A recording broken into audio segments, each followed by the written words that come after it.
మేమిప్పుడు marriage అయిన తర్వాత కూడా అంటే చాలామంది ఇప్పుడే వద్దులే కిడ్స్ కొంచెం పోస్ట్‌పోన్ చేద్దాము అని అనుకుంటూ ఉంటారు. సో, అలా పోస్ట్‌పోన్ చేయడం ద్వారా అది బాడీకి ఎంత సేఫో? పోస్ట్‌పోన్‌మెంట్ తీసుకుంటే నేనిప్పుడు చెప్పినట్లుగా హ్మ్. సో, ఒక కపుల్ అరౌండ్ 25-26 మధ్యలో హ్మ్. మ్యారేజ్ చేసుకున్నారు. సో, ఎంతవరకు పోస్ట్‌పోన్ చేసుకోవచ్చు అంటే ఒక 2-3 years hmm. They 2-3 can years. They can postpone. Okay. So, పోస్ట్‌పోన్‌మెంట్‌కి డిఫరెంట్ టైప్ ఆఫ్ మోడాలిటీస్ ఉంటాయి. హ్మ్. సో, మమ్మల్ని అప్రోచ్ అయినప్పుడు మేము వాళ్ళకి ఎక్స్‌ప్లెయిన్ చేస్తాము. అది కూడా సేఫ్‌గా. హ్మ్. So, different types of barrier methods ఉంటాయి.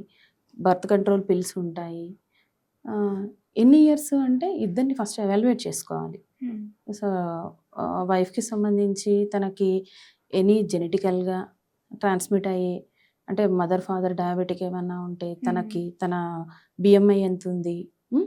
ఆ వెయిట్‌కి సరిపడట్లుగా మనము ఓసి పిల్స్ ఎన్ని డేస్ కంటిన్యూ చేయొచ్చు. మరి లాంగ్ టర్మ్‌గా మోర్ దాన్ 1 ఇయర్ హ్మ్. కంటిన్యూయస్‌గా బర్త్ కంట్రోల్ పిల్స్ ఇవ్వలేము. అవును. అది కూడా లిమిటెడ్‌గా 6 మంత్స్ టు 1 ఇయర్ ఇవ్వగలము. లేదా సింపుల్‌గా అంటే బ్యారియర్ మెథడ్స్. బ్యారియర్ మెథడ్ వాడడం వల్ల సైడ్ ఎఫెక్ట్స్ ఏముంటాయి అంటే మోస్ట్ కామన్‌గా దాని వలన ఫెయిల్యూర్ రేట్స్ ఎక్కువుంటాయి. ఓకే. ప్రెగ్నెన్సీ వచ్చే ఛాన్సెస్ ఎక్కువుంటాయి. హ్మ్. సో, బెటర్ ఏంటంటే బర్త్ కంట్రోల్ పిల్ తీసుకోవచ్చు.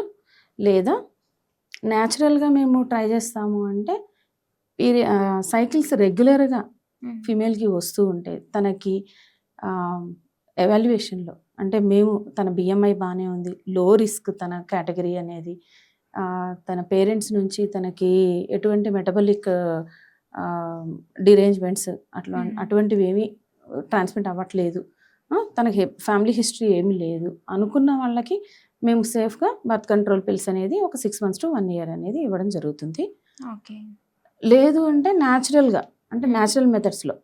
ఏ విధంగా అంటే వాళ్ళకి సేఫ్ పీరియడ్ ఎక్స్‌ప్లెయిన్ చేసి హ్మ్. ఇది డెఫినెట్‌గా పాటించాలి అంటే ఫీమేల్ పార్ట్నర్‌కి సైకిల్స్ అనేవి రెగ్యులర్‌గా రావాలి. ఓకే. సో, రెగ్యులర్‌గా వస్తున్నప్పుడు ఏ విధంగా కాలిక్యులేట్ చేసుకోవచ్చు. హ్మ్. వాళ్ళ సేఫ్ పీరియడ్ అనేది. ఏ టైంలో కాంటాక్ట్‌లో ఉండకూడదు అనేవి దీని గురించి ఎక్స్‌ప్లెయిన్ చేయొచ్చు మనం. At okay. The same time మరీ టూ లేట్‌గా హ్మ్. పోస్ట్‌పోన్ చేయకుండా త్వరగా వాళ్ళని ప్లాన్ చేసుకోమని గూడా ఎడ్యుకేట్ చేస్తుంటాం. ఓకే. ఈ బర్త్ కంట్రోల్ పిల్స్ ఉంటాయి గదా! ఆ! సో, బర్త్ కంట్రోల్ పిల్స్ అనేది 6 మంత్స్ గాని, 1 ఇయర్ వాడిన తర్వాత వాళ్ళకి ఫ్యూచర్‌లో ఏమన్నా ఎఫెక్ట్ అయ్యే ఛాన్స్ ఉందా? ఆ! ఆర్ అంటే డాక్టర్ ఉంటుంది. సజెషన్ తీసుకోకుండా కూడా చాలామంది యూజ్ చేస్తూ ఎక్కువ ఉంటారు. కాలంగా వాడేస్తూ ఉంటారండి. హ్మ్. సో, దానివల్ల సైడ్ ఎఫెక్ట్స్ ఏముంటాయంటే పోస్ట్ పిల్ అమెనూరియా అంటాం. హ్మ్. సో, పిల్స్ ఆపేసిన తర్వాత పీరియడ్స్ అనేవి రావు. ఓకే. సో, అది టూ సప్రెస్ చేసేస్తుందనమాట హ్మ్. బ్రెయిన్‌ని. సో, ఈ ఏదైతే బ్రెయిన్ నుంచి హార్మోన్ వచ్చి మనకి ఓవరీ మీద పనిచేసి ఎగ్ అనేది ఎరప్ట్ చేయాలి గదండీ! హ్మ్. ఈ ఈ హార్మోన్ అనేది మనకి ఓసిపిల్స్ ఎక్కువ కాలం తీసుకోవడం వల్ల ఎగ్ అనేది ఎరప్ట్ అవ్వదనమాట. So, okay. చాలా రోజులుగా వాళ్ళకి అమ్నూరియాలో ఉంటారు. హ్మ్. దీన్ని అమెనూరియా అంటాం. అంటే పీరియడ్ అనేది రాదు. హ్మ్. ఎక్కువ రోజులు తీసుకోకపోవడం వల్ల. ఇంకా ఏముంటాయంటే సైడ్ ఎఫెక్ట్స్ బ్లడ్ అనేది చిక్కబడిపోవడము. ఓకే. అంటే హైపర్ కోయాగ్యుబిలిటీ, హ్మ్. హైపర్ కొలెస్టరీమియా, ఇంకా బ్రెస్ట్ కార్సినోమా రావచ్చు, ఎండోమెట్రియల్ కార్సినోమా రావచ్చు.